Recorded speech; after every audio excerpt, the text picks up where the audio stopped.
Со двора подъезд известный под названием «Черный ход». В том подъезде, как в поместье, проживает черный кот.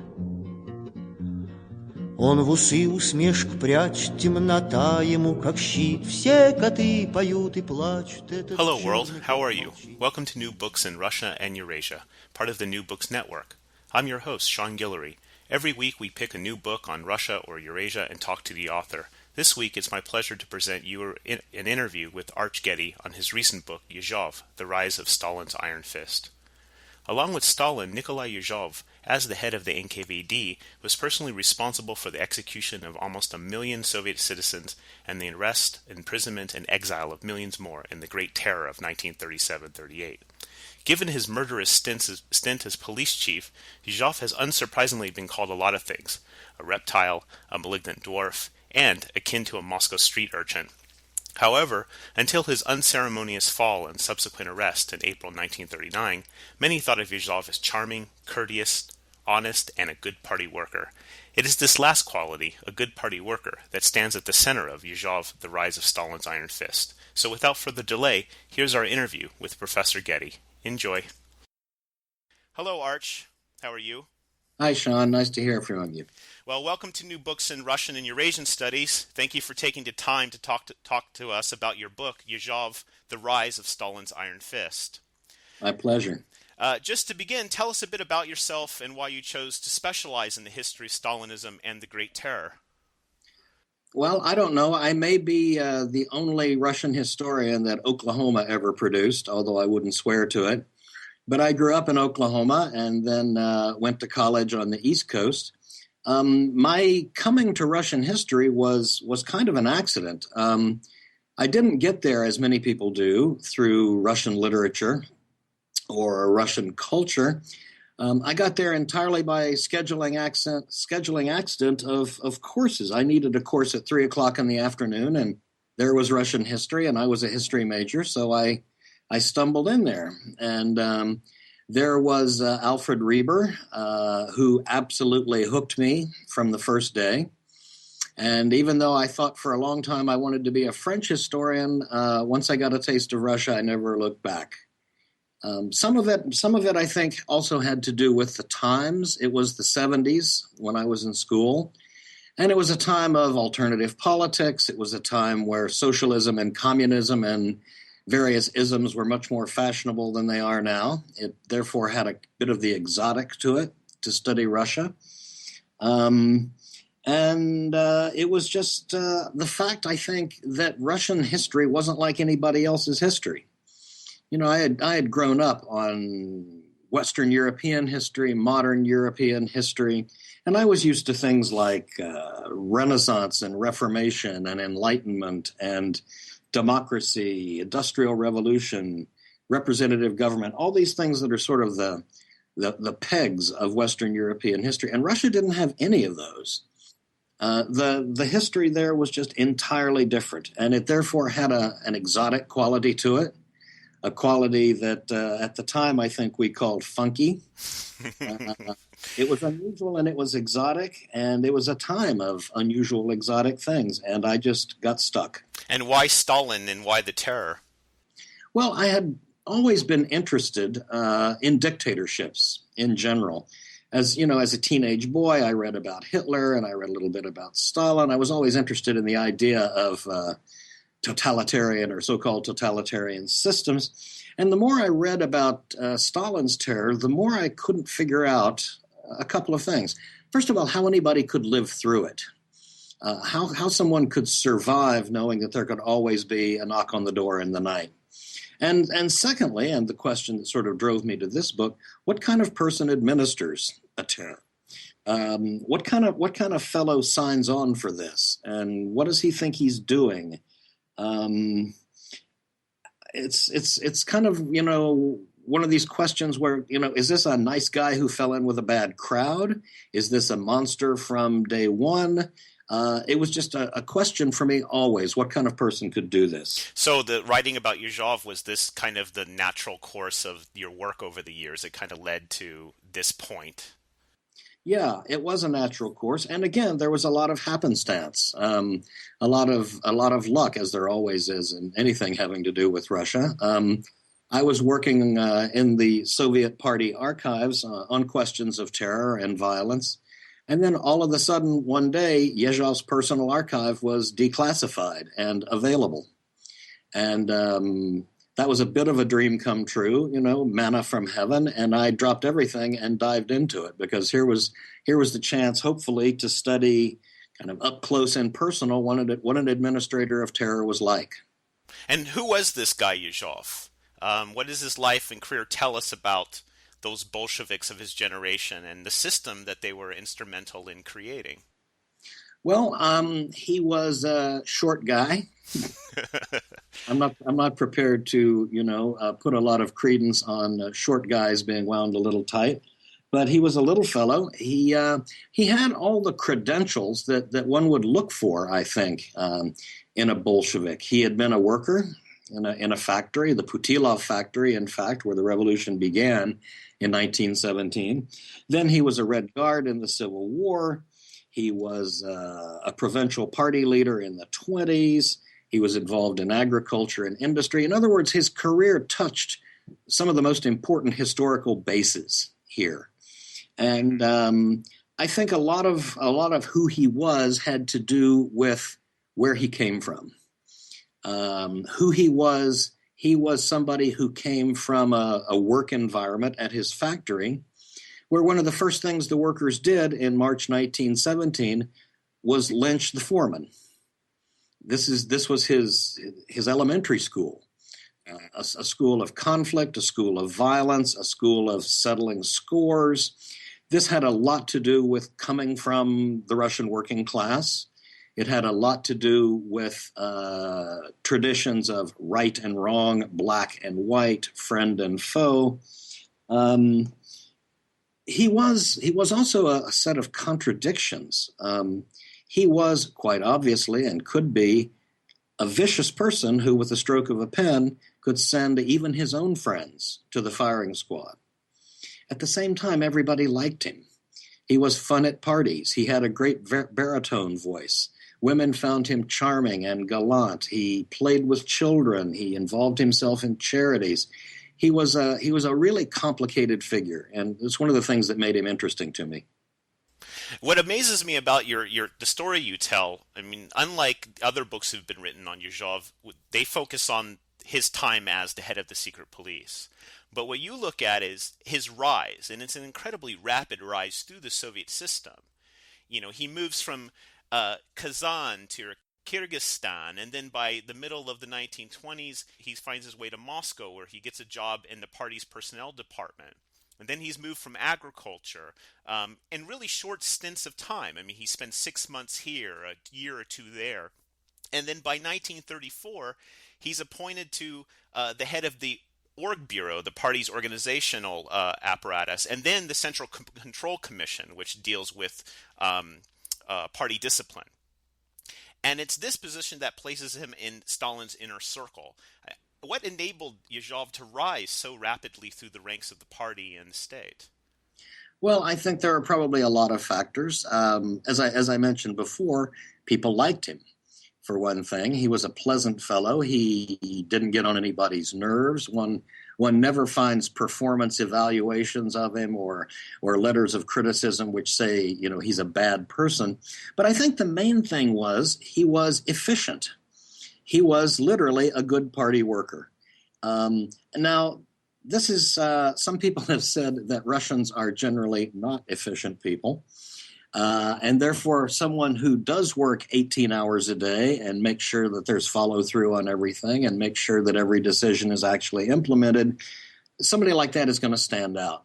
All of his performance reports from the very first ones we have in the 1920s say that he is diligent, that he follows through. Ivan Moskvin, one of his bosses in the 1920s, said, if you want something done, give it to Yezhov. Yezhov never gives up.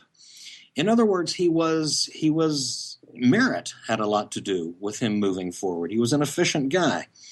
The The other thing, I think, that attracted Stalin's attention by the late 20s, early 30s, was that Yezhov himself did not have an entourage. He was not one of these old Bolshevik barons, one of these patrons who had a kind of a group of loyal followers who followed him around. Yezhov was a loner. Yezhov was a single, hardworking Bolshevik, and this was a type that Stalin liked. And, there are lots of analogs here. Malenkov, Zhdanov, Khrushchev. This is a certain kind of person who they were not famous old Bolshevik revolutionaries who were all full of themselves and thought of themselves as nobles or grandees or something like that. He was not an old Bolshevik who thought that, doing bureaucratic work was beneath him somehow. He liked bureaucratic work. He liked the paperwork. He liked moving things along. He liked getting things done. And in this sense, he sort of mirrors Stalin. I mean, Stalin was famous for that as well. Stalin didn't mind working behind closed doors in the Secretariat while everybody else was out posturing in front of crowds.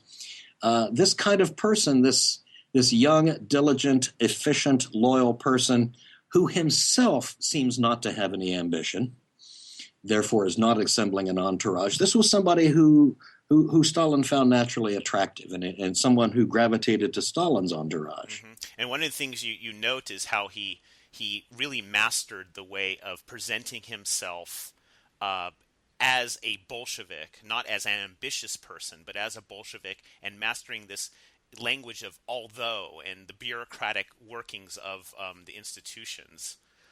This was a fascinating aspect to his career and why he rose.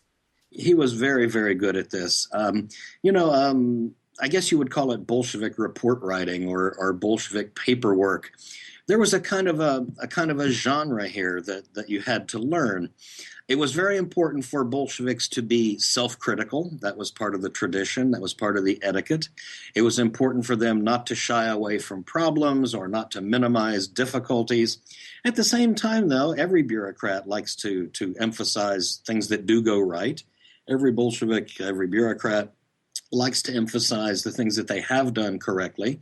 So what you ended up with was a kind of report from the provinces to Moscow, let's say, which starts out by saying, we have accomplished A, B, and C, and here there's a lot of glory and self-praise.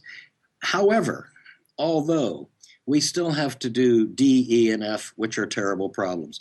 Yezhov therefore mastered the etiquette of this, an etiquette which didn't have any ambition. It seemed to have praise where praise was due, but it also was honest about mistakes, honest about things that they had screwed up one way or another in his bailiwick, in his locality. So he was able to carry out this sort of proper Bolshevik face, a Bolshevik face that said, we are hardworking here, we are doing the best we can, we are not apologizing for our mistakes, we are not, trying to get off the hook with objective conditions. This is what we've done right and this is what we've done wrong, period. Sincerely, Nikolai Yezhov. This catered to the Bolshevik traditions of modesty, of self-effacement, of not, presenting nothing but your own ego here, and self-criticism and recognition of error. He got this language down early. Mm-hmm. And one of the things you notice that the context for all of this is that the party needs people like Yezhov. They don't have, I think at one point you say, there are so few Communist Party members out there that you can rely on. People like Yezhov who are talented and present themselves as sincere or are truly sincere in their work really stand out and really can be plucked out of certain positions and desired to be moved around, especially by the mid-1920s into Moscow. And it was definitely a seller's market. This was a bureaucracy and administration that was expanding quickly. I mean, it expanded from zero in 1917. They had no bureaucracy to run to govern the largest country on earth. It expanded dramatically, and there was a shortage of talent, a shortage of people capable of carrying out orders, implementing instructions, a shortage of people who, like Yezhov, were willing to stay up late at night to get the report done, a shortage of people willing to work 18 hours a day and skip their vacation and things like this. And therefore, Yezhov and people like him benefit to a certain extent from supply and demand. There aren't very many like them. Yezhov, Malenkov, Zhdanov, some of these others of his cohort, when it comes time for them to get a new job, they're typically offered 4 or 5 to choose from. There are more jobs than there are people, and somebody like Yezhov is always in high demand. And this combination of efficiency, self-effacement, proper etiquette, and a crying shortage of administrators, I mean, this really explains his rocketing up the ladder. By the middle of the book, you kind of turn away from Yezhov on an individual level and you turn your attention to the party personnel system. And at one point you call this a struggle of personalities. What role did personality and patronage play in this system? And secondly, what made someone like Yezhov, who is a provincial administrator during the struggle between Stalin and Trotsky, what made somebody like him, say, back Stalin as opposed to a Trotsky? Well, it's really sort of two different questions here. The party personnel system was to a considerable extent based on patronage. Old Bolsheviks could throw their weight around, grandes, aristocrats could throw their weight around and get people appointed who they wanted appointed. At the same time, though, below the surface, there's a staff in party headquarters, a staff which is trying to make a sort of Weberian rational bureaucracy, the right man for the right job. So there's always a tension going on here between what is a kind of a bureaucracy in the process of being born and aristocrats coming downstairs and waving their arms and interrupting the entire process with some kind of patronage appointment. So the party personnel system is trying, it's struggling to be efficient and rational, but not really succeeding. Now, the question of why someone like Yezhov would side with Stalin and Trotsky goes back to sort of the history of the party before there was Trotskyism, the history of the party from 1919, 2021, when things are just getting established in the localities. What you have there is, no system at all. In a given town, a given city, there were Bolsheviks who found themselves there and sort of self-constituted themselves as the local party committee. We are going to run Omsk because we happen to be here. Well, in that group, there might be 3 or 4 big personalities, each with their own little entourages, and they start sniping at each other and competing with each other and picking with each other. The Russian word for this, it's a wonderful word, skloki, spats. These are spats. These are personal fights. These are nasty little underminings. They've got no ideological content at all. They've got no political content at all. It's a struggle among little patronage groups in various towns. This skloki, this eruption in 1919 and 20 paralyzed the party. And everybody in the party understood that unless something could be done about this, the party was going to decompose. It would just fly apart centrifugally. Stalin was the one who spoke for stopping all these spats. He was the one who said, look, things are about to fall apart here. What we have to do is have one person in each locality be the responsible secretary. He's in charge. He's Moscow's guy. We back him. Everybody else fall into line. That was an overwhelmingly popular thing in the party because it was the way out of paralysis. It was the way out of this chaos.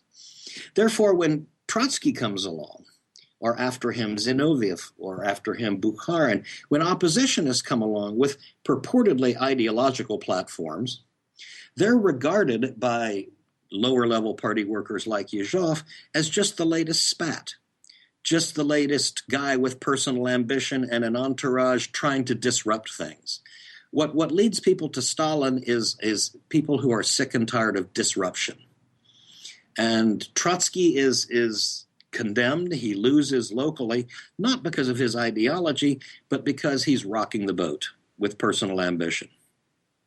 And so people like Yezhov, who are out in the middle of nowhere, are looking at what's going on in Moscow, and they see this kind of disruption as harmful to their own positions of power and their career, right? Absolutely, absolutely. You know, Yezhov sitting out in Kazakhstan or Kyrgyzia, he's reading about Trotsky and Stalin dueling on the Chinese question, or the question, the ins and outs of the German Revolution in 1923.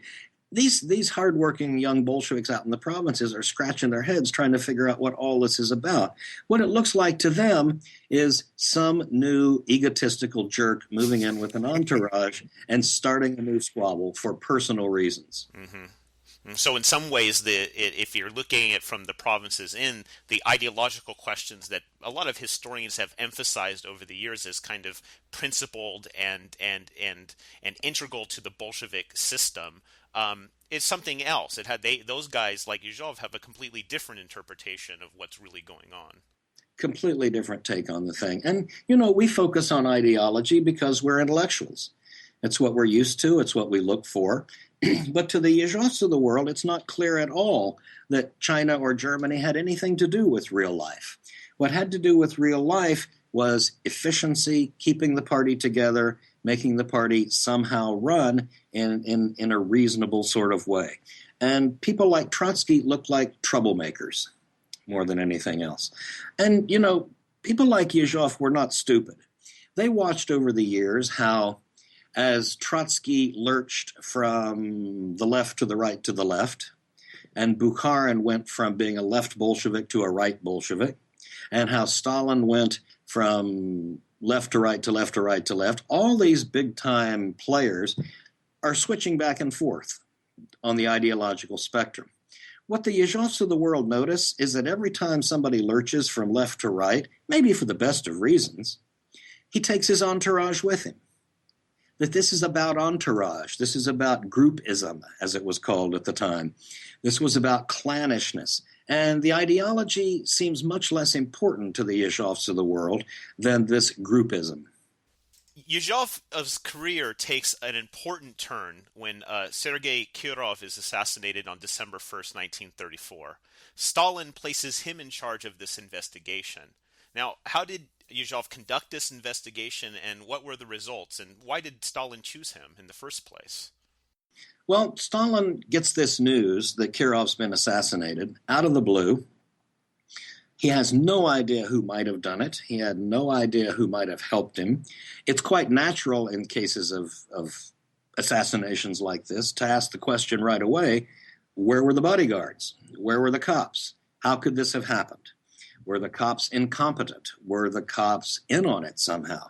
Who investigates the investigators, basically, is just a very practical problem Stalin faces. Now, the NKVD, the secret police, was itself divided into various warring clans and factions. Who then do you put in charge of investigating what part of the NKVD so you'll get an honest read on the thing? If you put, Yagoda is the head of the NKVD. If you pick an anti-Yagoda guy a cop to do the investigation, you're going to get an anti-Yagoda conclusion. If you pick a Yagoda guy, you're going to get all kinds of backing and filling and apologizing and accidental kinds of conclusions. What Stalin needed at that time was somebody completely outside the police bureaucracy to investigate a murder that may well have involved police incompetence or complicity. Yezhov was perfect for that because he had been working for years in personnel, party personnel systems, state personnel systems. He literally knew a lot of people. He had his own Rolodex. He had his own card files. Therefore, the perfect person to investigate the cops was a non-cop who nevertheless knew where the sort of clan and factional bodies were buried. And what were the results of this investigation? How did he go about coming to conclusions that he came to? Well, first of all, he took charge of the investigation and really directed it personally. He told the police investigators what to do, who to question, when to question people, in what order. What he came up with in the end, though, was that it was a case not of police complicity, but of police bungling. And this is the first time Yezhov makes the case to Stalin that the secret police are incompetent. He will latch onto this over the next few years as a kind of an issue, his own issue. He never misses a chance when something goes wrong. When an investigation goes wrong, he never misses the chance to remind Stalin that the police are screw-ups here, that the police are not very efficient. One of the first things he says when he gets to Leningrad to investigate, he telegrams Stalin and said, "I've become convinced that nobody here has any idea how to investigate anything." Now, I think that beginning at the time of the Kirov assassination, Yezhov has his sights set on the NKVD job. Now, there's no proof of that. Of course, he never said that. Of course, he never wrote that. But this begins a kind of steady drumbeat on his part to keep planting the bug in Stalin's ear that the people currently running the police are not up to the job. And why do you think he wants to be the head of the police, of all things? Who doesn't? Yeah, true. But at the same time, though, he's also targeting, or at least he begins to target former oppositionists. How does this play a role in his quest for the head of the police? Well, Yezhov sincerely believes that particularly the left opposition, the Trotsky-Zinoviev opposition, he sincerely believes that they're rotten. He sincerely believes that they are, in fact, assassins. This is perfectly clear from his notes of the assassination, the card file he starts to assemble in Leningrad, the weirdness later of keeping the bullets that were used to execute these guys in his drawer. He really believed they were wrong. And therefore, if Trotsky and Zinoviev and their people are really guilty, how to explain why the cops didn't tumble to it? How to explain why the secret police has been so slow to unearth what to Yezhov is an obvious conspiracy. Therefore, what Yezhov is trying to do here is several things at once. He's trying to undermine Yagoda with Stalin, discredit him, so maybe he, Yezhov, will get the job. He's trying to do it, though, on two different tracks. One track is the police are incompetent. The other track is, well, maybe some of the police are in on it. But he never actually says that, and this is his real cleverness here. He never really says that. In fact, sometimes he says the opposite. He knows what Stalin wants to hear and how Stalin wants to hear it.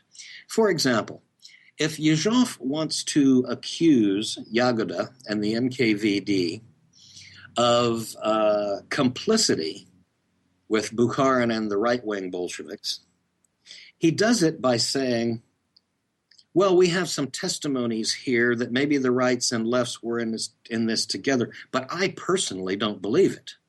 I personally don't think this is true. This is disinformation. This is impossible.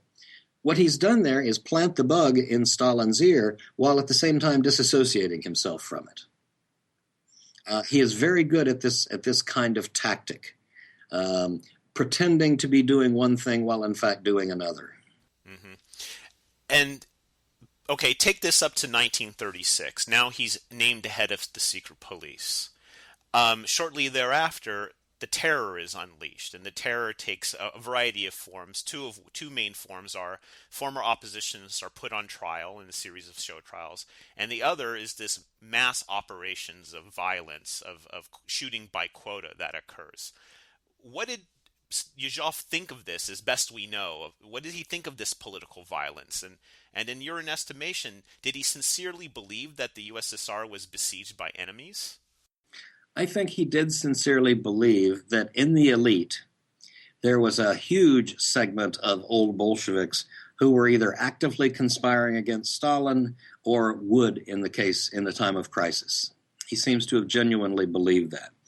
Now, how do you get from that to killing them? Well, Yezhov gets there, and he himself says this only obliquely, but others like him say it more openly. If some other old Bolshevik or group of old Bolsheviks intends to replace Stalin, how exactly would they do that? Well, one way would be to diselect him at the next party Congress, but that's not really possible because Stalin controls, the people who are voting at the Congress.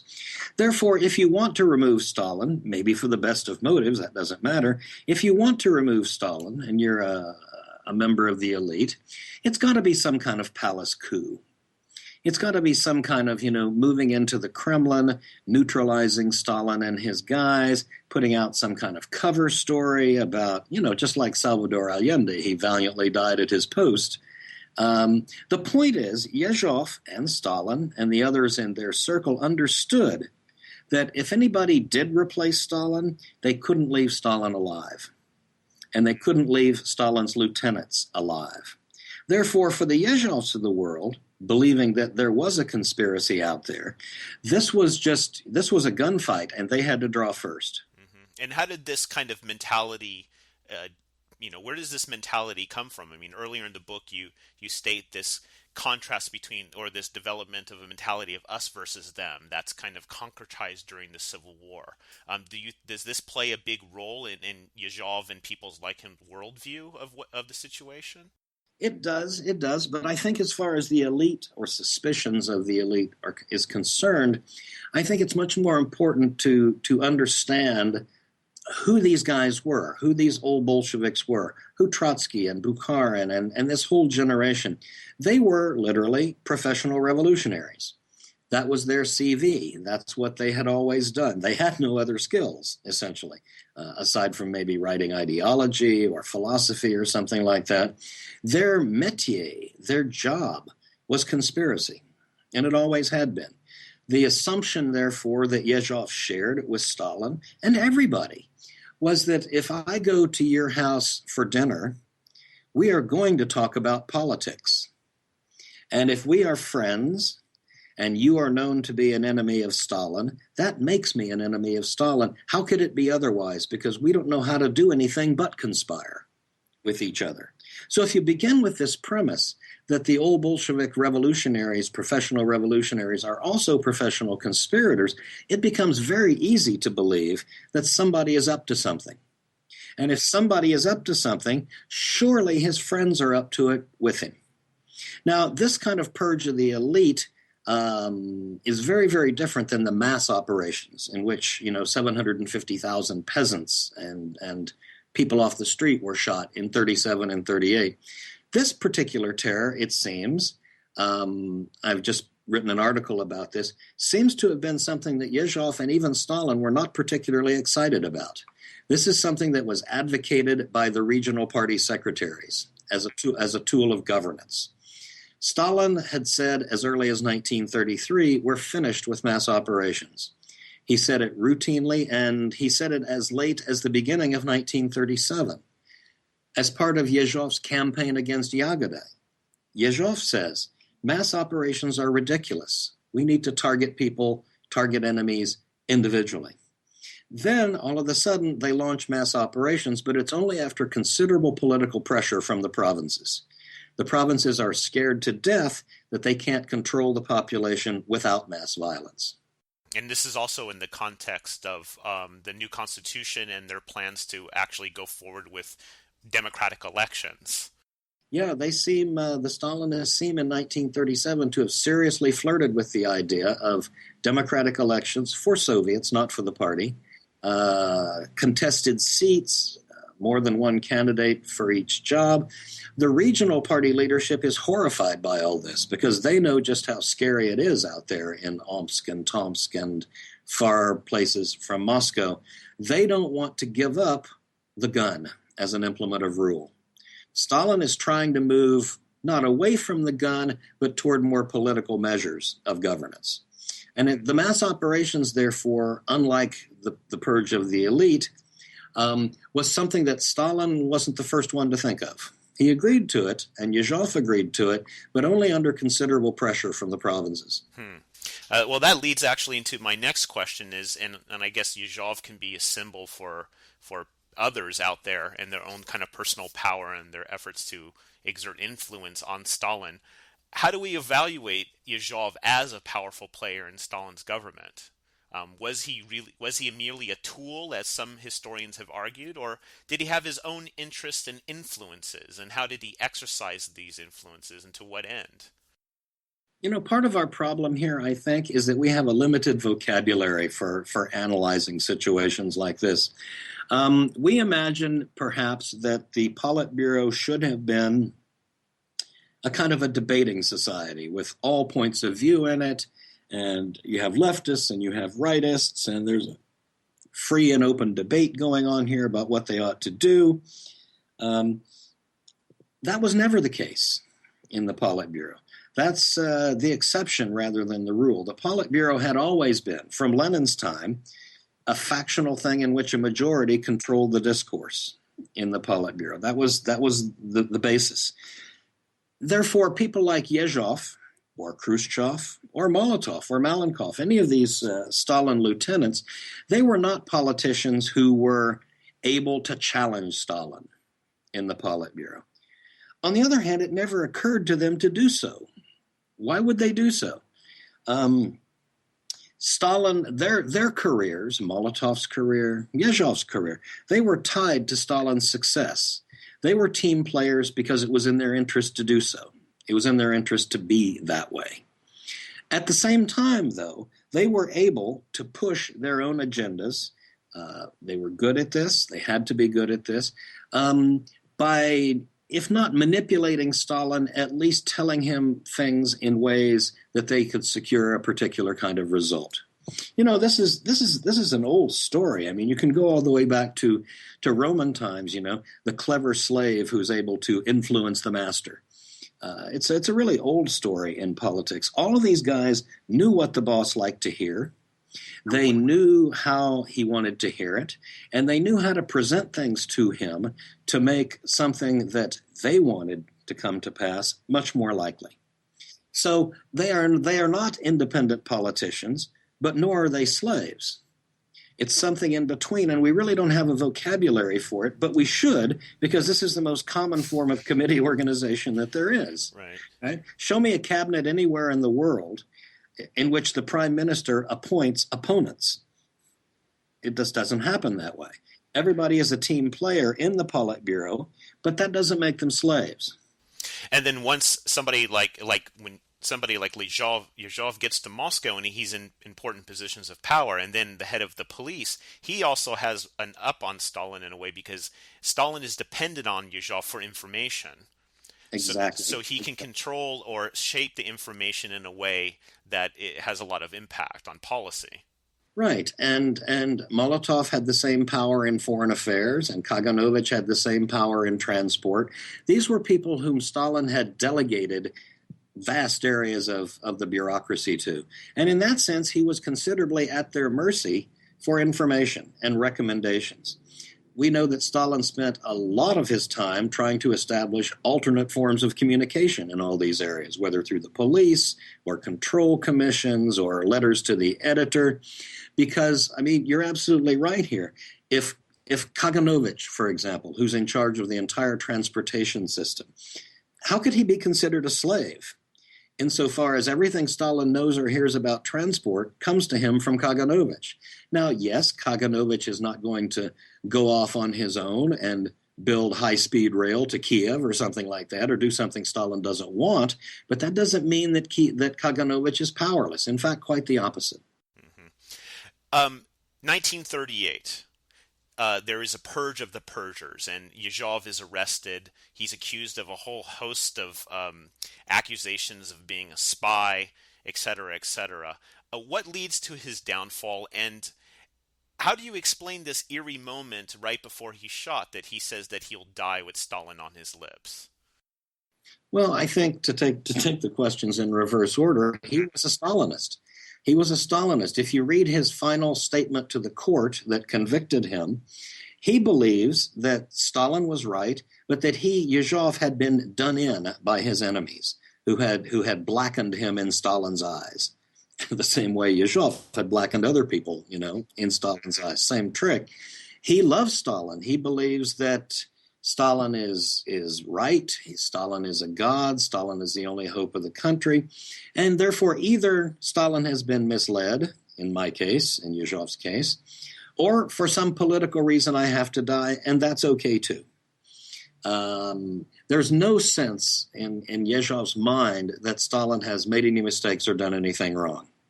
Now, the reason for Yezhov's fall, I mean, one can think of a lot of them.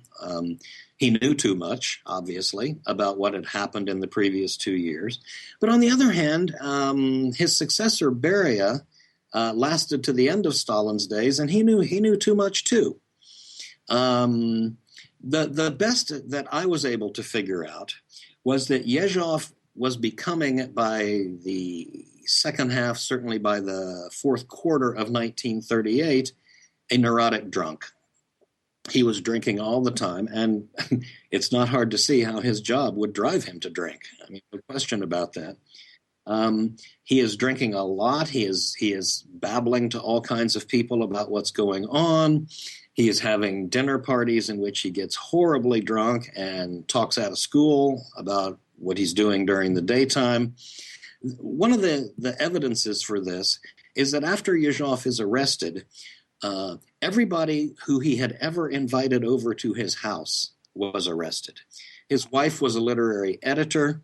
She had a kind of a salon. They're all arrested. Yezhov's nieces and nephews who lived with him in the apartment and probably heard his drunken ramblings, they were arrested. In Yezhov's last letter to Stalin, he apologizes for drinking too much. I think what Stalin decided was that this guy had become a liability. This guy had become a loose cannon. He was drinking all the time, and he had to therefore be cauterized, and everybody around him who he might have talked to needs to be cauterized. Not necessarily because he knew too much, because, like I said, Beria knew too much too, but because one thing that Stalin could not tolerate was loose lips. Mm-hmm. Does Yezhov have any relatives still living? He has a surviving adopted daughter who lives in Magadan. She was raised in an orphanage. She was 8 years old when he was arrested, so she has only the vaguest memories of him. She lives in the Far East. She journeys to Moscow periodically to file papers with the federal prosecutor to try to get her father's good name restored. Yezhov is only one of a handful of people, most of them secret police officials, who have not been rehabilitated officially and formally as Stalin's victims. Every time she does it, she is denied and goes back to Magadan, to her retirement. So one surviving daughter. The rest of his family was executed. Wow. Have you tried to get in contact with her? She doesn't give interviews or talk to anybody. Wow, I see. Well, thank you for your time. Just to kind of wrap things up, I mean, it's a very interesting book and very interesting to hear you talk about it. So what are you up to now? What's next? Well, I'm working on a book now called Stalinist Neo-Traditionalism. It's a kind of a broad-ranging, really anthropological study of political practice in the Stalin period, political practices, and it seeks to find their historical origins. What I'm going to argue is that a lot of what we regard as Stalinist innovation, or a lot of what we regard as political practice under Stalin, in fact has roots going back hundreds of years. Everything from Lenin's tomb to holding the family responsible for the crimes of the father, the political patronage system of grandees and patrons and clients. A whole lot of this goes back a very, very long time. And therefore, the great watershed of 1917, at least in terms of practices, not ideology, but practices, may not be such a big watershed in terms of how politicians actually functioned. It's about informal practices. It's about unconscious practices, I think. The Bolsheviks do things, procedures, initiatives, PR campaigns, simply because it occurs to them to do it that way. And it occurs to them to do it that way, I think, for what Ned Keenan called deep structures of Russian history and culture. Mm-hmm, mm-hmm. And when do you expect to have this out? Oh, probably sometime next year. Okay, great. Well, thank you very much. It was a fascinating interview, and we can't wait to see your next book. My pleasure. Nice talking to you, Sean. Thanks. We've been speaking with Professor Arch Getty about his book, Yezhov, The Rise of Stalin's Iron Fist. I hope you enjoyed the interview. Once again, I'm Sean Guillory, your host for New Books in Russia and Eurasia. If you're interested in hearing more interviews by the New Books Network, please go to newbooksnetwork.com.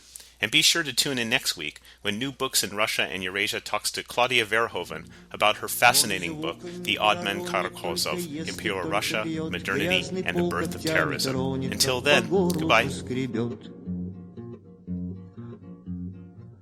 Того-то знать не весел дом, в котором мы живем, надо б лампочку повесить. Денег все не соберем.